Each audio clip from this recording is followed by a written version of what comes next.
This match is a good summary of my IS4 experience and also shows a little about why I hate this map and why I think they should never have re-added it. It was removed from the game for over a year, I think it was nearly 2 years it was out of the game, and then they brought it back in with some minor changes. Basically they moved the caps around.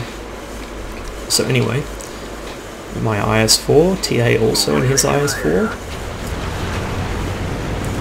Now this is a real dream of a match here. Not only are we on Komarin, we also have no Artie, and the enemy team has a bunch of TDs. I'm doing my little zoom in, zoom out there. I was just trying to get the camera into a comfortable position. I played zoomed in at a certain level. I find that although a number of people prefer to just constantly zoom in, zoom out, and zoom into sniper mode and everything, I don't. It gets me very dizzy. So I drive in my current zoom level, and I use the shift key to go into sniper mode. Just makes it easier for me. Probably slows down my response time a bit, but I guess that's what you get. So here we spot the mouse in the middle, no surprises there. T-34 and AT-15 also lit. I figured I was safe here because Forrest can't see me. So I go to push on to the T-34, TA seems to bounce. Then the mouse decides to start pushing us. This mouse is the best player on the enemy team. You can see I'm keeping this hill to my left. I'm not pushing around the corner. I'm going just far enough that I can see the mouse, but I'm not pushing around where I can be hit from Forest. And you can see that the AT-15 actually got a shot through me, because I was giving too much side there. Unfortunately, I make a terrible shot into the mouse's gun mantlet. I was hoping to catch him in the front of his turret, the rounded cheeks where the arm was much weaker. So Island is typically where you bring heavily armoured tanks. Let's see, I managed to actually get that shot in before he moved. The problem with Island is that you can't really back out too far or push up too far without exposing yourself to the forest. If you expose yourself to the forest, you're dead. And that actually is a worse problem now than it used to be. And this map was always known as a bringer of draws. It's even worse now. I don't know how Wargaming thought they'd fixed anything. So you can see there I took a big hit off the ISU. I have a fair idea where he is, so I back off and try and put some buildings between us. But then I figure, oh fuck it, I'll just try and get damage in while I can. He bounces off me with his second shot, and then TA accidentally tracks me, cheating himself with a high caliber medal. It actually gave it to me instead. So he takes out the Luger, which at least makes it a little easier to breathe. The ISU bounces another round off me. The IS-4 has really, really good armor. It's quite a well-protected tank. The problem is it trades mobility. So while it might be very well protected, it can't shift around the field and carry it like it needs to sometimes. So the AMX 1390 hits me in the rear, actually pens me because I'm giving him an easy shot. I turn a little so that any following shots from him should bounce. You can see here, I'm looking for a shot under the tractor. Unfortunately the reticle bouncing up and down because there's an obstacle in the way. Enemy T-34 is trying to hit me with APCR to no avail. And there's a 1390. I don't want him clipping into my back, so I decide to take the shot while I have it. Complete snapshot there, but thankfully it hits the top of his turret and knocks off most of his health. So I'm keeping an eye on him here. I was hoping to get shots on that Stock Conqueror as well, but unfortunately he wasn't giving me much of an opportunity. So even though I can't really roll out to get a good shot at the mouse's lower plate, I can certainly track it on the corner for the rest of my team. Unfortunately, if you look at the map, we have no TDs in our forest. They have all left to go and push on the enemy aggressively, whereas a number of the enemy TDs still hadn't been seen, and so you can pretty safely assume they're in the forest. Our ISU drives right up here, puts himself in serious danger, and then completely scrubs his shot anyway. ISU bounces yet again. That's what, 3-4 bounces from him in a row. So he'd probably be pretty mad by now. Myself and TA are just looking for shots where we can get them. Still being mindful of those TDs in the forest. As you can see down in H0, the enemy of Waffenträger E100 just got spotted. That's the last thing I want to expose myself to.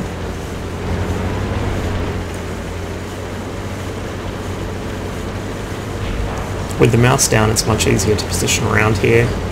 We've really got room to move a little, get different angles on different parts of the map.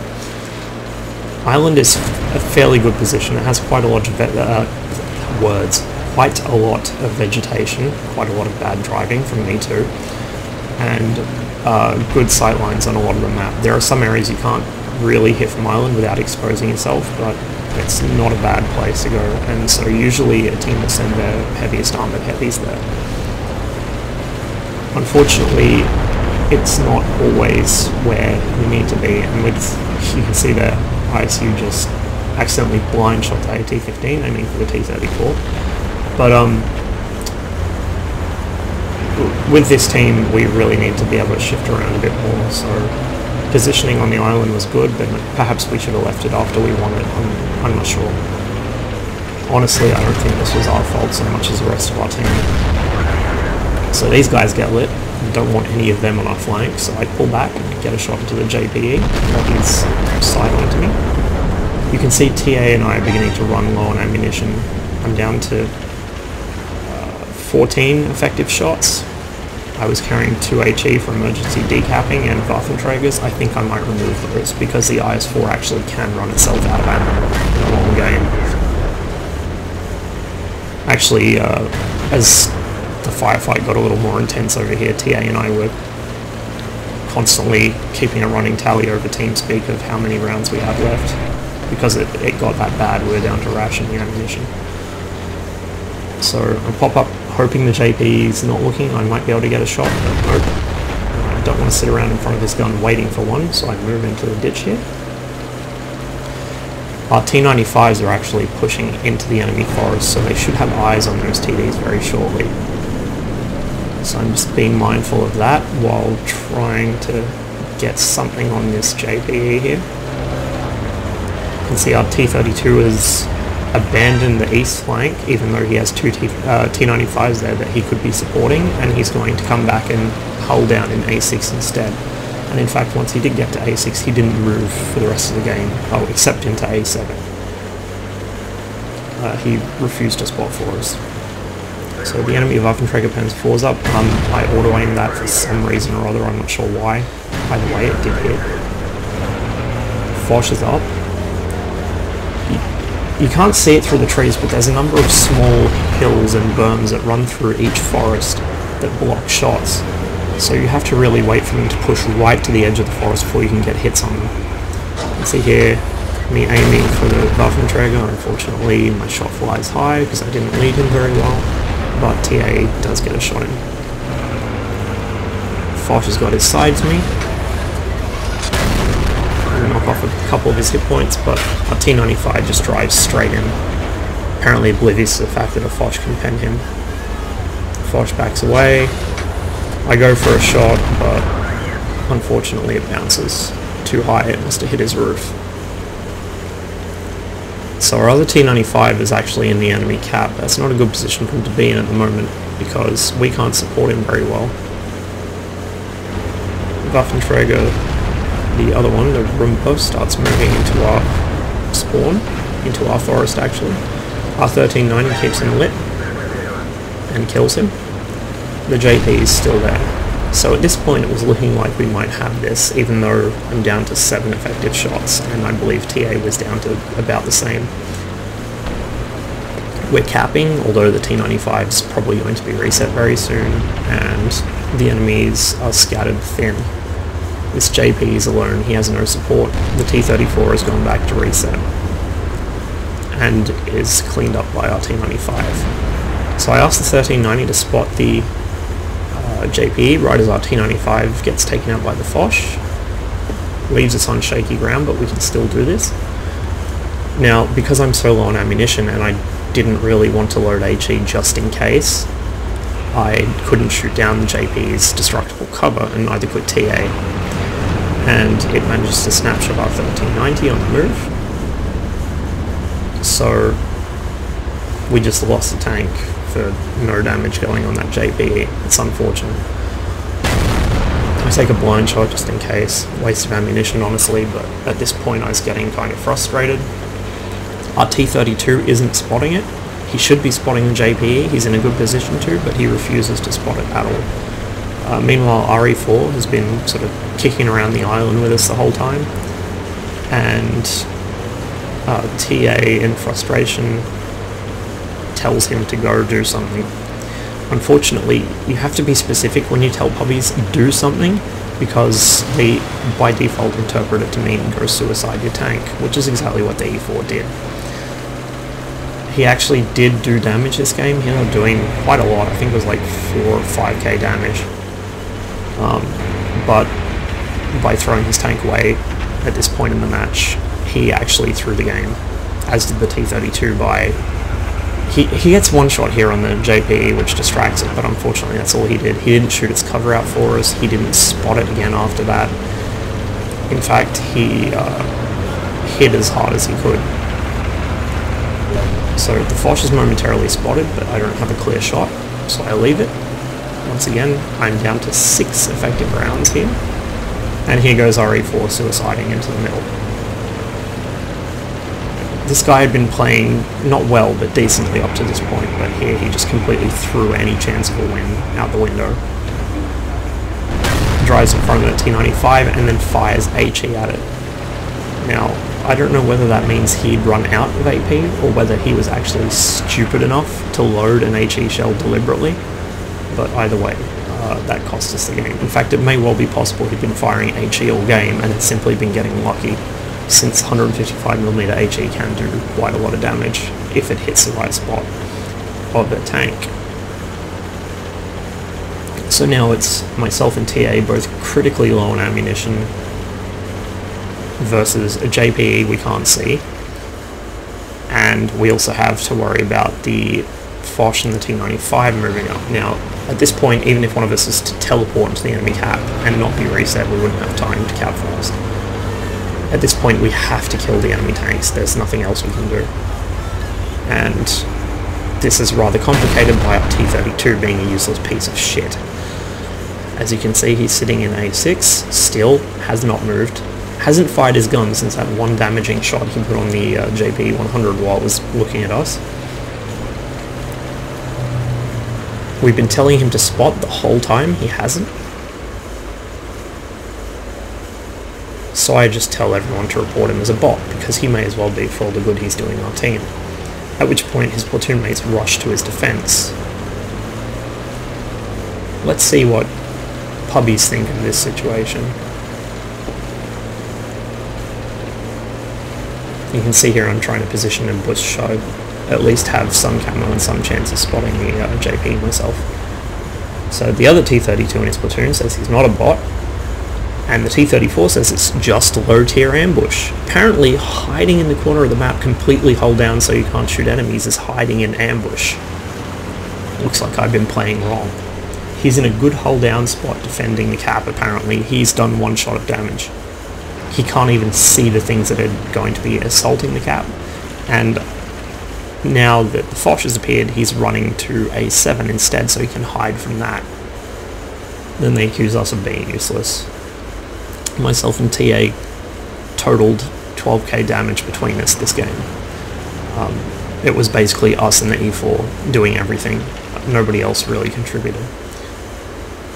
So you can see here we're down to a minute 5 seconds now. There's no way. We don't have time. Even if all these guys were one shot, we don't have time to actually drive around and shoot them. Now, having watched this through again, probably if I'd sent TA out to spot for me, since he can at least take one shot from the JPE, there's a vague chance we might have got it. I end up killing it anyway, just a spoiler. But, you know, 1260 hit points, it can very nearly one-shot me. And we're crossing a lot of open ground here. As well as that, we're up against a Foch, which can move quite fast, as I'm sure you're aware, and may well be in a position to hit me. So I didn't really see crossing this field to flush out the JP as an alternative, but it had to happen anyway. At this point the game's a draw because pubbies just hate winning, so I decided I'm going to get at least one more shot of damage in. I don't care. And that's exactly what I do. I roll around the corner, pop the JB through as well play. He actually low rolls, but it doesn't matter anyway, the game's over. Thanks to the E4 and the T32, that was a loss. It should have been a win. I could have certainly played better myself, not thrown away so many hit points, not wasted ammo, not waited so long expecting the T32 to actually be useful.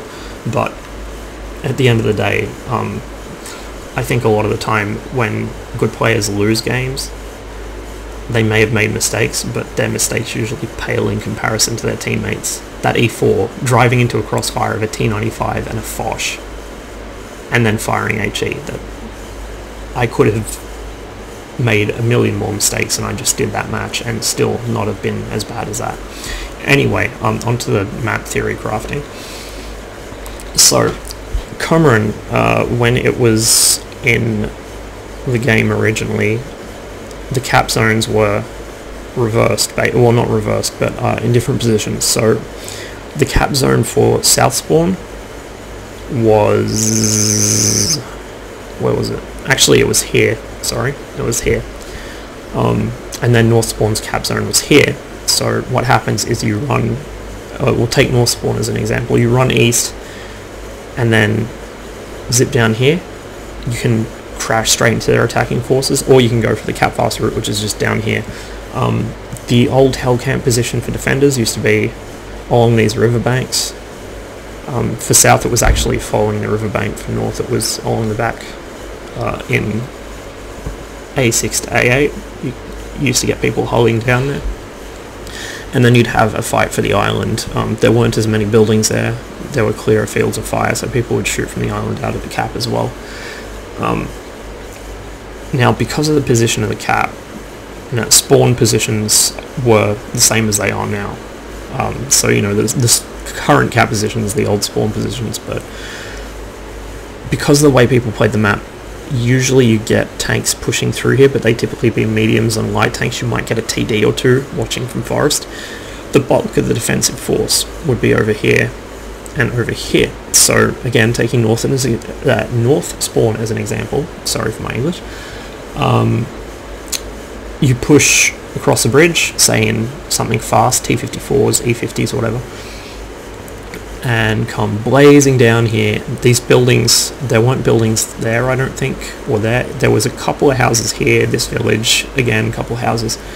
So you come blazing down into the forest, crash headlong into whatever's in there, murder it, TD's already all dead, and then come up behind them while your teammates try and cap. It was not reliable, but it was at least more exciting than the current metagame, which is get hell camped in the forest. Now, these forests weren't much of a problem before, now they are. Because previously, you know, if your cap's here and here, the forest can't actually see that far. It's out of render distance. If you look at where I'm positioned right now, my render distance ends where that yellow box is. So I can't physically see the old cap location. Even if I was in A3, which is the very furthest east part of the forest, I wouldn't be able to see it. Same for south, you cannot render your own cap going by the old cap positions from the forest. Now, with the caps right next to the forest, you can have TDs facing this way, TDs facing this way, TDs facing this way. You can lock down your entire side of the map. It's all in render range. You can see that yellow box there. The forest can see everything on your side of the map. They also have clear lines of fire once these buildings get destroyed down here, and clear lines of fire through there, and anything that comes up middle is basically bottlenecking itself, since there's not really many ways you can come out of middle. You can drive through the swamp, but that slows you down. The way most people go is just on the road, or they do actually come down to swampy area, which is very poor cover. So nowadays the Komarin metagame, not metal game, is to park TDs all in this forest, and just hellcamp the game away. And it works. It turns into a draw almost every game. It's absolutely fucking awful. Now, if you have a very squat, low-profile tank, an ELC, Object 416, T54, T62, any of those, the 430 is especially good at it because it's so low to the ground. It's got the best camo in tier 10.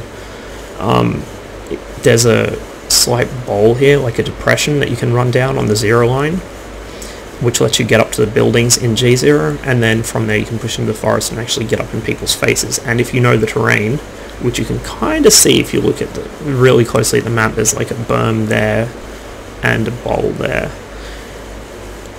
You can get in there amongst their arty and their TDs and of course have it. For the other team, there's no such luck. There's a slight depression that they can use, and there's of course the houses and road and so on, but it's not very good cover and most of it can be destroyed. So it doesn't really leave you many offensive options. In fact, really the best offensive option for this map now is to sit and wait, and whoever attacks first loses. It's absolutely atrocious level design. I know a lot of people say that, oh, you just aren't good if you can't utilize what you're given for a level. It's not the level design's fault. That's a really shitty attitude towards game design. That's like, taking a turd on a plate and saying, well, you just have no sophistication, no taste because you can't adapt to acquired taste. It's fucking bullshit. It's a shitty map. Now, what I would like to see them do with this, there's two things I think that would drastically improve this map. The first one is putting all the foliage on the island, so it's, even more Cloakville than it is now, and then stripping, just napalming every other tree on the map so that the cluster of camouflage is here and everything else is barren. That might be fun. I don't know if it'd be good, but it'd be fun. The other thing I really would mind seeing is just get rid of all the trees, get rid of the swamp, turn it into a step map, and then make the watery areas into a big bulker. So it's all just a giant fucking dust bowl to go ripping through in lights and mediums. That would be fucking amazing. I would pay to play that map. But I don't see Wargaming doing anything about it anytime soon. I can't recall if they said they're keeping this map or what, but I really hope they either remove it or drastically change it, because this is what happens every time. It's just whoever has more TDs and better TDs wins. And, in this situation, we didn't even have arty to break their hell camp. I would much rather see 10 arty on the enemy team than even 5 TDs when it comes to this map.